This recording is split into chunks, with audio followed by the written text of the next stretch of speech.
raadiyoonii Dirree Shaggar. raadiyoonii Dirree Shaggar. raadiyoonii Dirree Shaggar.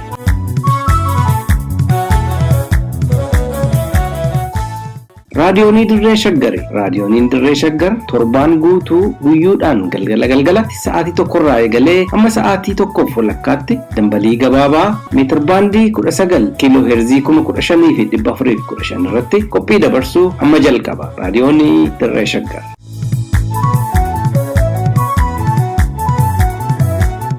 Ashamaa harka fuunee akka mooltan kabajamtoota dhaggeeffattoota raadiyoonii Dirree Shaggar nageenyi keenya jaalalaa fi kabajaa isin haa ga'u. Har'a guyyaan adoolessa 29 bara 2013 akka lakkoofsa Habashaatti kamisa galgala irratti argamna. Qophiilee keenya har'aa qabannee dhufneerra. Oduu isinitti himuu fi jidduutti muuziqaa isin affeeraa kan isin keechuummechuun isin waliin turummoo ani gurmeechaa gammachuuti. Amma kallattumaan kara oduutti darbaa waliin tura. Abukaatoo fi gorsaa seeraa obbo Hussein Ahmed Qaallichaa humnoota mootummaatiin hidhamuun dhagahame. Itoophiyaan dhaabbilee gargaarsa 3 hojiirraa ugguruu beeksifte. Saamantaa Paawur tarkaanfiin waraanaa walitti bu'iinsa furuu waan hin dandeenyeef qaamoleen hunduu lola dhaabuu qabu jedhan. Kanneen jedhan hangafootaa amma oduu tokko tokkoon.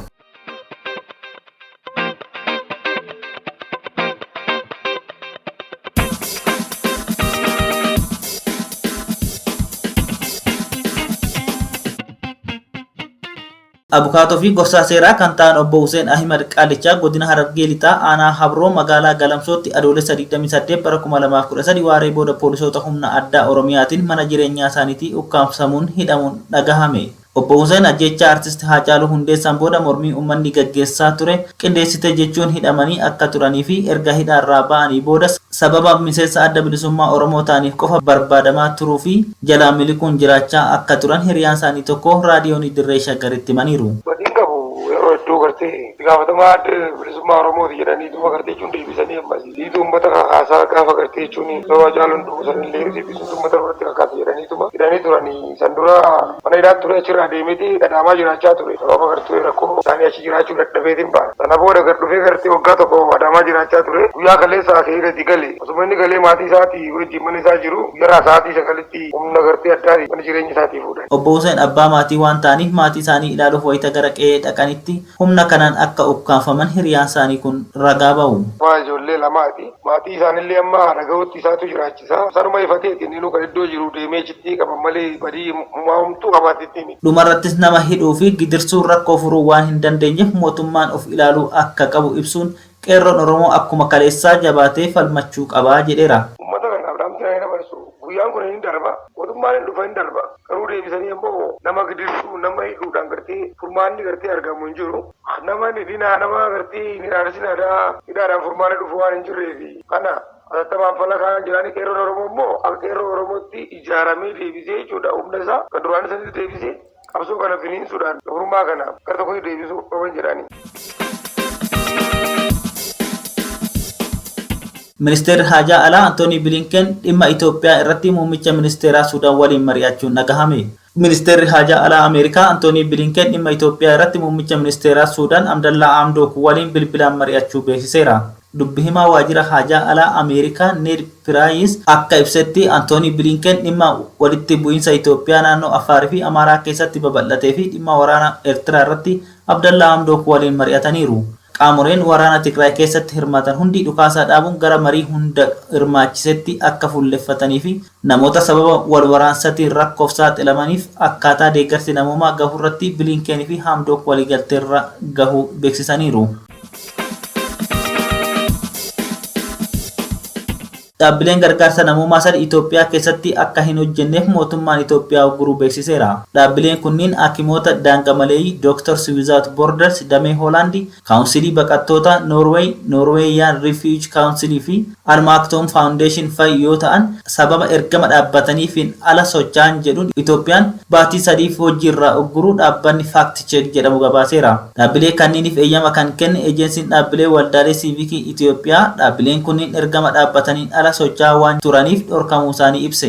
Dhaabbilee ugguraman keessaa dhaabbanni hakimoota daangaa malee xalayaan ugguraa bira ga'uu ibsuun maaliif akka dhorkame odeeffannoo dabalataa argachuuf gaafataa jiraachuu beeksiseera. Dhaabbanni kaawunsilii baqattoota Noorwees ajajni wal fakkaatan hojii ugguruu adoolessa 23 bara 2013 akka bira ga'e ibsuun dhaabbatichi qondaaltota mootummaa Itoophiyaa waliin dubbachaa akka jiru BBC'n gabaaseera.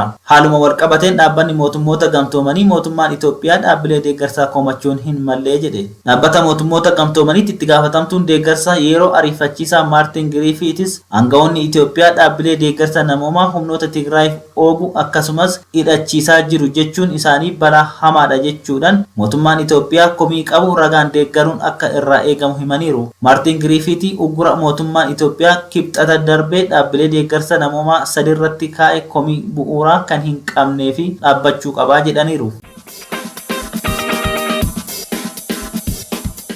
Waldhabdeen tarkaanfii waraanaan furamuu waan hin dandeenye humnoonni TPLF naannoo Amaaraa fi Affaar keessaa akka ba'an, humnoonni Amaaraas lixa Tigraay keessaa akka ba'anii fi waraanni Eertiraa Tigraay gadhiisuun yeroo dhumaatiif hatattamaan akka ba'u akeekkachiisuun lolli dhaabbatee namoota Tigraayitti gargaarsa fedhaniif qaqqabuun akka malu dhaamsa Saamantaa Paawar fuula Tiwiitarii isaanii irratti barreessaniin beeksaniiru. Hooggantuun dhaabbata USAID Saamantaa Paawar buqqaatota Tigraay Suudaan qubatan daawwachuu isaanii maddiitti gudeeddaa humnoota hidhataniin dubartoota Tigraay irra gahaa ture mirkaneeffachuu dhaabbanni USAID gabaaseera. Dhaabbanni USAID ibsa kana dura baaseen Saamantaa Paawar gara Itoophiyaa imaluuf akka jiran ibsuun sababni imala isaanii Tigraay keessatti beelli akka hin hammaanneef gargaarsi namoomaa dhorkaa tokko malee akka qaqqabuuf mootummaa Itoophiyaa irratti dhiibbaa gochuuf akka ta'e beeksiseera.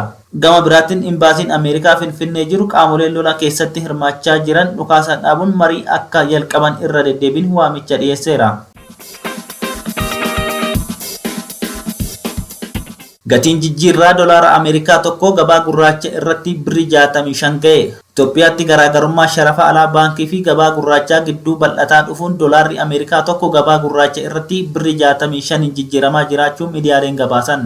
Sharafni alaa tibbana haalan dabaluun isaa sababa rakkoo nageenyaa fi tasgabbii dhabuu biyyattiin walqabateedha kan jedhan xiinxaltoonni diinagdee. Gatiin birriin doolaaraa fi maallaqa kanneen biroo waliin qabu kufuun isaa baroota as aanan keessa caalmatti kan mul'ataa dhufe ta'uu dubbatu. Gatiin doolaarri Ameerikaa tokko baankii fi gabaa gurraacha irratti qabu garaagarummaa bal'aa birrii 20 kan uume yoo ta'u, gatiin doolaara Ameerikaa tokko wixata darbe karaa baankiin birrii 44 fi saantim 36 yoo bitamu, gabaa gurraacha irratti garuu qarshii 65 bitamaa jira.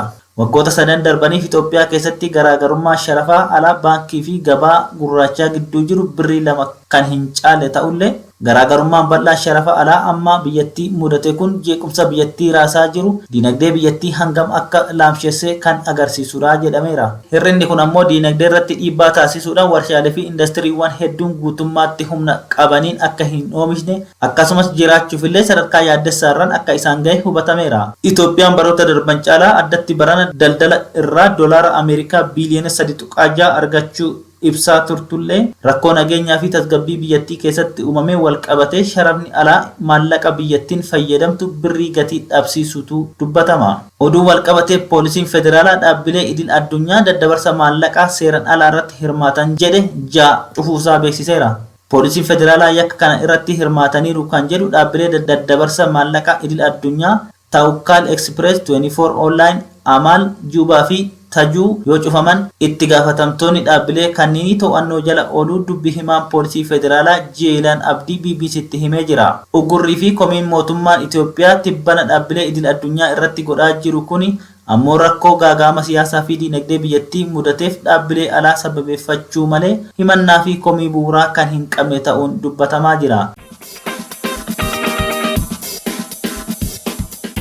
Egaa kabajamtoota dhaggeeffattoota keenya oduu namaaf qabanne kanumaa qophii keenyaa fi waliin turtii gaarii.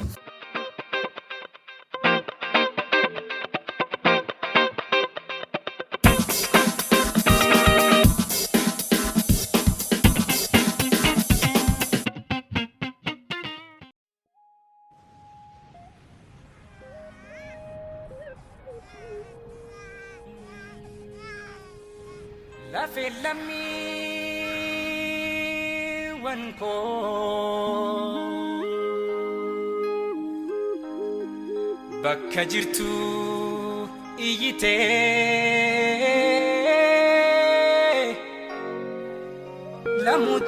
lamuutiin narratti indichisiin jettee har'aa jeesee dagatus har'aa du'een dagatu abachaa harmaa muraanolee indaagannu yoomillee abachaa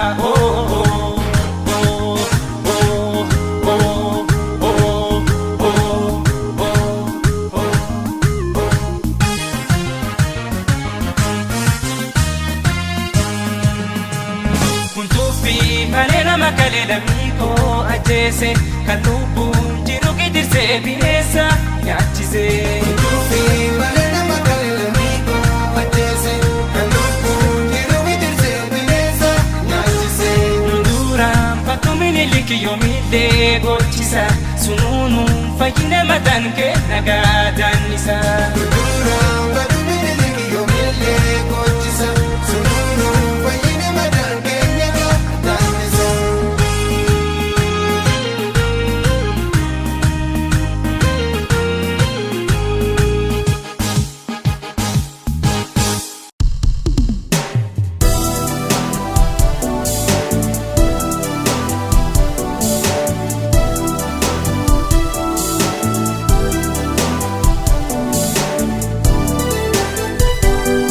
Hubannoo beektotaa.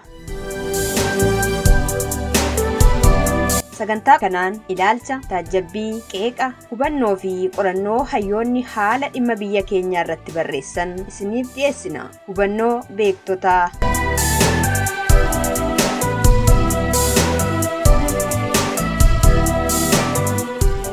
Ashamaa harka fuune akka mooltan kabajamtoota dhaggeeffattoota raadiyoonii Dirree Shaggar.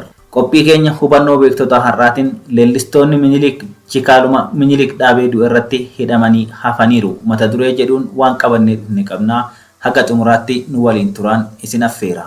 Qopheechaan qophii tanaa lubbicha lubeeti kan isin biraan ga'u immoo an gurmeechaa gammachuuti.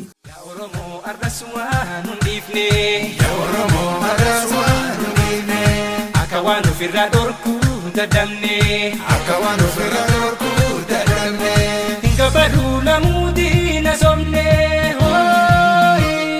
Yeroo gara fuulduraatti fiigaa leellistoonni Minilik warri sammuun qancare garuu gara duubatti garagalanii fiigaa jiru. Seenaan Abisiiniyaa duuba malee fuuldura hin beeku. Dukkana malee ifa hin jaalatu. Sheekoo malee dhugaa hin amanu. Itoophiyaan harka ishii gara waaqatti diriirsiti jedhanii uummata burjaajessu. Itoophiyaan har'a agarru kana namicha Minilik jedhamutu qawwee warra Awurooppaarraa argateen ummata cabsee ijaare malee waaqa miti kan uume. Waaqni biyya kophaatti daangaa sararee uume hin qabu yoo jettanii isaaniin mormuu yaaltan kuni sanyummaadha ati zaranyaadha jedhanii isin dhaanuuf isinitti ori'u akka saree isinitti dutu. Isaan garuu sanyiidhaan wal ijaaranii akka biyya bitaa turanii fi ammallee bitaa jiran hin amanan. Gosa Yihuudaa kan mootummaan kennameef malee kan biraa biyya bulchuu hin danda'u jedhanii warra seera tumanii biyya bulchaa turantu waa'ee eenyummaa haasa'uun siyaasa gosaati jedhanii halkanii guyyaa alaaku. Jarri sheekoo malee dhugaa dhaga'uu hin danda'an hin jaalatanis jijjiirama ija isaanii fuuldura jiru haaluu malee amanuu hin fedhan. Sadarkaa qorannoo fi hubannoon jabanaa irra gahee hin amanan. Saffisa odeeffannoon ittiin hamma libsuu ijaatti faca'u keessatti sheekoo amanaa malee dhugaa hin amanina jedhanii namaan mormu. Sun kennan tolle hafan mannu walii galle. Sun kennan tolle hafan mannu walii galle. Sun kennan tolle hafan mannu walii galle. Sun kennan tolle hafan mannu walii galle. Seenaan Habashootaa sheekoo fi amantiillee gargar baasee hin beeku. Waaqayyo Itoophiyaa kophaatti jaalata. Itoophiyaan waaqa addaa qabdi. Waaqni ishii hin rafu hin mugu jedhanii lallabu. Kana kan jedhu qeesii qofa osoo ta'ee nama hin ajaa'ibu. Kana kan jedhu muummicha ministeeraa biyyattii Konoleel Abiy Ahimad kantiibaa magaalaa guddittii biyyattii Adaanech Abeebeti. Kan nama gaddisiisu jarri leellistoota Minilik ta'an kunniin ammaan tana mataa biyyattiiti. Jarri waaqan kakatan kunniin garuu gocha waaqni hin jaalanne qofa dalagaa oolanii warra bulanidha.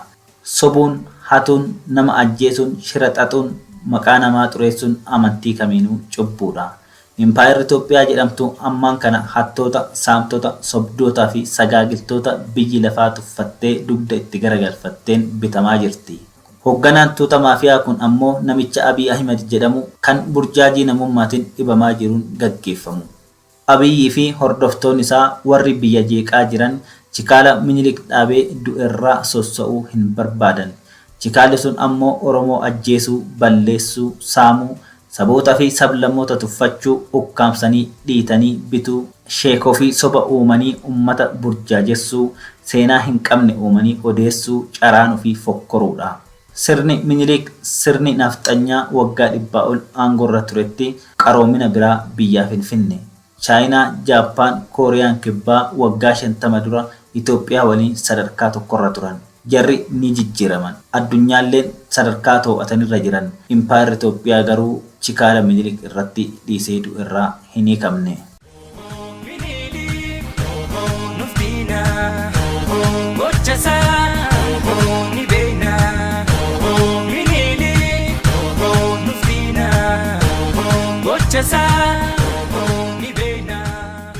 Bara Adawaa gootonni Oromoo kan Xaaliyaanii cabsan gaachana eboo fi fardaan ture.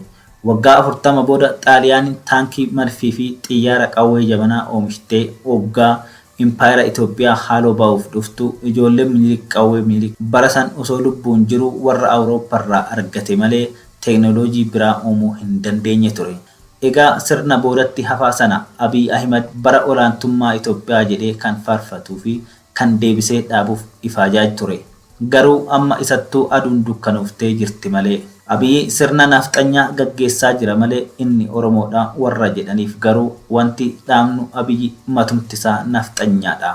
Abiy dhiiga qal'oo tokkollee nama Oromoorraa qabu miti. Kana innuu dhoksaan firootasaa warra Amaaratti akka hime ragaan adda addaa gad baheera. Dhimma kana oggaa biraa bal'inaan ilaaluu dandeenya. Abiy miseensa OPDO kan ta'elleen fedha isaatiin otoo hin taane fedha warra gooftoliisaa bara sanaa kan amma diina taasifateetiin ture. Abiy damee loltummaarraa gara damee siviilitti kan jijjiirame fedhiinsaa miseensa ba'aaliin ta'uu ture. Warra wayyaanitu ati afaan Oromoo waan beektuuf miseensa OPDO ta'uu qabda jedhanii gara sanatti isa ramadan. Jarri akka inni Oromoo hin taane waan beekaniif akka inni warreen OPDO basaasuuf achi isa galchan. Seenaa kana yeroo biraa irratti haasofna.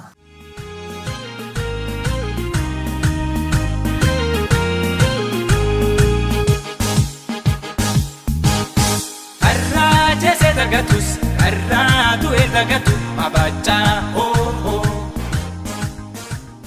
Namichi Habashaan kun garuu qabsoo Oromootiin biyya mara sobee maqaa Oromootiin erga aangoo yaabbatee booda kan inni balaaleffachuuf irratti xiyyeeffate Oromoodha. Namichi kun otoo qormaanni xinsammuu fi kan nageenya sammuu isaatii haalan qoratamee dhugaatti fayyaalessa ta'uu akka hin dandeenye ni barama ture. Rakkoo gadaantummaa, hir'ina beekumsaa, rakkoo eenyummaa, sodaa fi guyyaan waan hin jirre abjootitiin akka rakkataa jiru ni barama ture. Haa ta'u malee shira sheekoo seenaa dharaatiin sammuunsaa kan xaxame waan ta'eef ofis balleessee biyyattiis gara qiree keessaa ba'uu hin dandeenyetti gataa jira. Rakkoon namicha kanaa guddaan ammoo jibba inni Oromoorraa qabu. Gara aangotti kan isa fide qabsoo Oromoo ta'ullee inni garuu ummatuma aangotti isa fide kana balleessuuf hidhatee ka'e. Oromoo waggaa kumaaf akka ol hin jennettiin cabsa jedhee dhaadate. Kaayyoosaa kana fiixan baasuuf ammoo mararaa Oromoo, bahaa, kichuu, qaroo Oromoo ajjeesuun barsiifata qofa osoo hin taane araada itti ta'ee jira.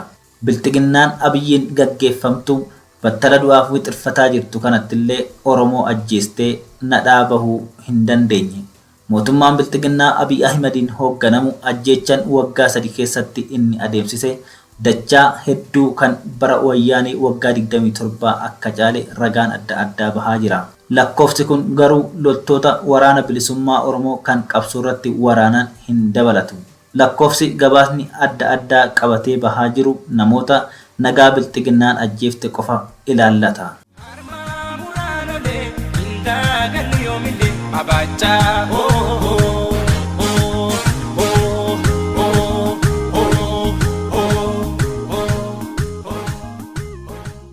Akka gabaasni dhiyeenya bahe tokko himutti waggoota 3 dabran kana keessatti Oromoonni mootummaa Abiyyiin gara jabinaan ajjeefaman 9,951 kun kan madaa'an kan qaamni hir'ate kan achi buuteen isaanii dhabame hin dabalatu. Akka gabaasa kanaatti ilmaan Oromoo bara bulchiinsa Abiy Ahmed jalatti ajjeefaman kan hiriira nagaa irratti ajjeefaman 3,452 deeggartoota shaneeti jedhamuun kan ajjeefaman 6,123 kan mana hidhaatii baafamanii ajjeefaman 279 kan hooggantoota qeerrooti jedhamanii ajjeefaman 97 kan madaa'an ammoo 3,074 yoo ta'an kan qaamni isaanii hir'ate 2,910. Lakkoofsi kun tarii maqaa namoota hundaatuu qabatee waan hin baaneef gara fuulduraatti qaamonni ragaa kana gadi baasan eessatti yoom eenyu akka ajjeefame eenyus akka isaan ajjeese adda baasuun isaanii waan oolu miti. Eenyus akka isaan ajjeese gadi baasuun isaanii hin oolu. Dhugaan dhokatee hin hafu. Dhiigni jige iyyee warra harki isaanii xurii saaxiluun hin oolu.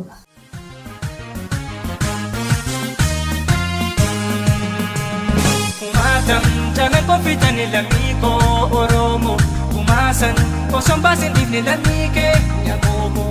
Kumaasan jala koffitani lammii koo Oromoo. Kumaasan osoo baasin dhiifne lammii keenya Oromoo. Egaa erga namichi kaayyoo Minilikiin dhanqiyame kun aangootti dhufee balaa Oromoo mudatee jiru shallaguun nama hin dhibu. Oromoon ammaan kana mana hidhaa bilxiginnaatti qabata ilaalcha siyaasatiin dararamaa jiru 100,000 ol akka ta'e shallagama. Bara mootummaa kamiitinuu haala mul'atee hin beekneen Oromiyaa keessatti manni barnootaa, manni kuusaa meeshaalee, garaajiin, buufanni poolisii, waajirri gandaa, manni nama dhuunfaallee mana hidhaa ta'ee tajaajilaa jira.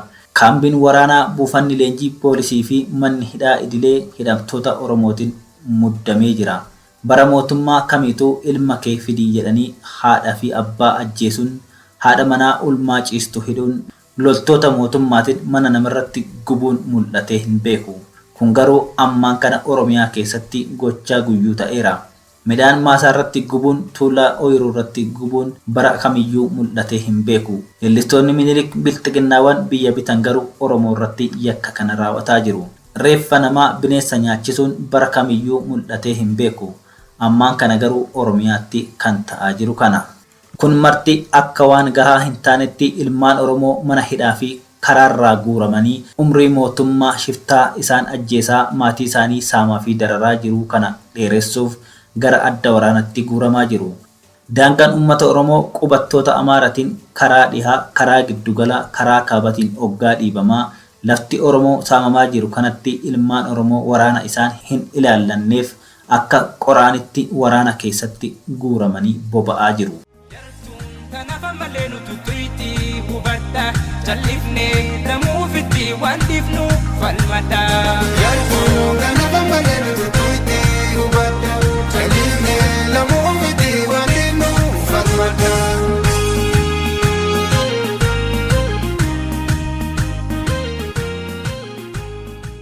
Gaafii cimaan ka'uu qabu garuu haga yoomitti haalli kun itti fufa isa jedhudha. Haalli kun itti fufuu hin qabu. Akka itti fufuufis kana caalaa carraan kennamuufii hin qabu. Oromoon haala danda'uun gurmaa'ee sirna nama nyaataa nafxanyaa kana ofirraa jigsuu qaba. Kanaaf immoo haalli mijataan uumamaa jira. Ilmaan Oromoo kan haalli nafxanyaan Oromummaa balleessuuf jilbiiffachiisuuf kakatee ka'e kun irriiba isaan dhoowwe bosona lixanii sirna kana jigsuuf wareegama lubbuu kennaa jiru. Falli ammatti jiru qabsaa'ota kana kan maallaqa qabu maallaqaan, kan ogummaa qabu ogummaan, kan dargaggummaa qabu dhaqee itti makamu roorroo ofirraa faccisuu qaba.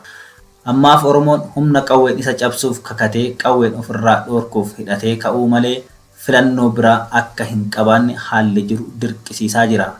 Kana bira darbee battala kanatti filannoon biraa waan jiru fakkaatu. Dammaquun, ijaaramuun, hidhachuu fi falmachuun dirqama haalli jiru nu fuuldura kaa'e ta'ee argameera.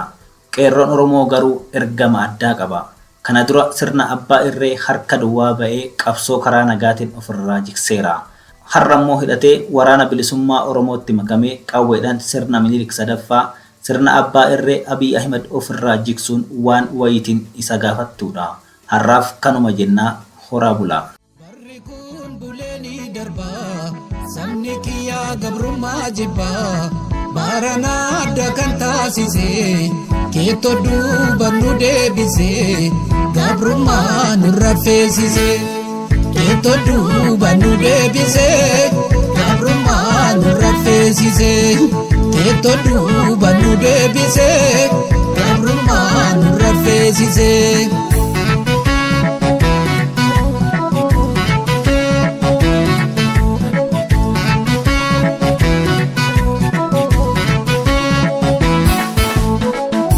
Da'amuuf caafaqamuun tokko miti sitaa himuu dura baddu karoora kee isoromoo gowwoomsuu kee aaret kiiloo ajaa'ibaa eekeraan nutti lallabaa boolla keessa gayyaasanii Itoophiyaa ittiin faarsanii Itoophiyaa ittiin faarsanii boolla keessa gayyaasanii Itoophiyaa ittiin faarsanii boolla keessa gayyaasanii Itoophiyaa ittiin faarsanii.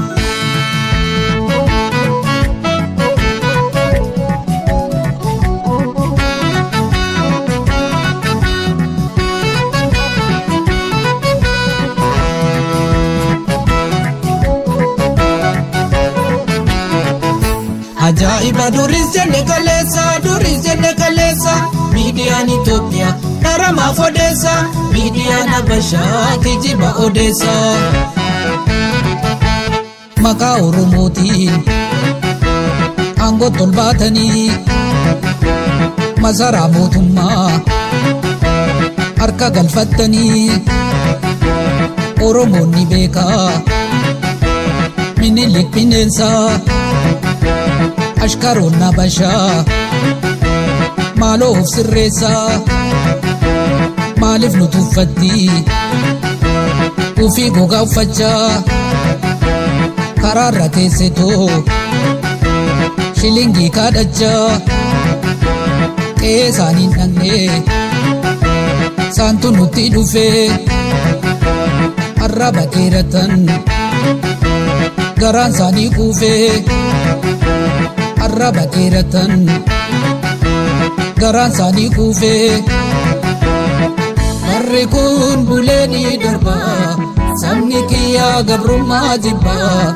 baranaa adda kan taasise keettoo duuba nu deebise gabrummaa nurra feesise keettoo duuba nu deebise gabrummaa nurra feesise keettoo duuba nu deebise gabrummaa nurra feesise.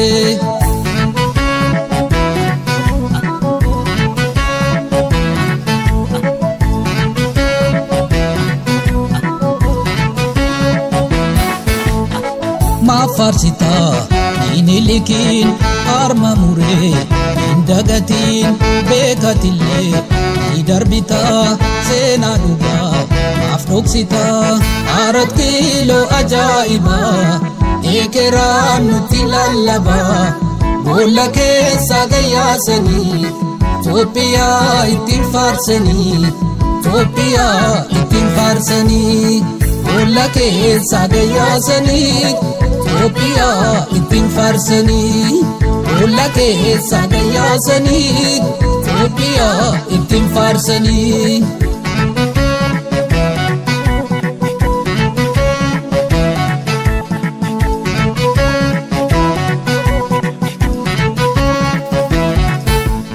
Olola guddaa Oromoo irratti bananii karuma hundaan miidiyaa harkaa qabaniin duuban deebinu qabsoon keenyatti fufaa falmadda Oromoo bilisni yoom tola dhufaa duuban deebinu qabsoon keenyatti fufaa falmadda Oromoo bilisni yoom tola dhufaa.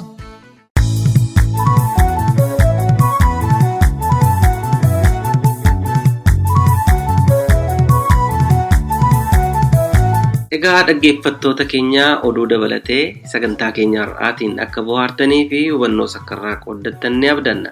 Sagantaa hubannoo beektotaa torbaan dhufu sa'aatii wal fakkaatu irratti isiniif dhiyeessinu irratti akka dhiyaattaniif asuma isin affeeraa tamsaasa raadiyoonii Dirree Shaggar boru galgala sa'aatii wal fakkaatu irratti isiniif darbuun walitti deebina. Turtii gaarii qabaadhaa.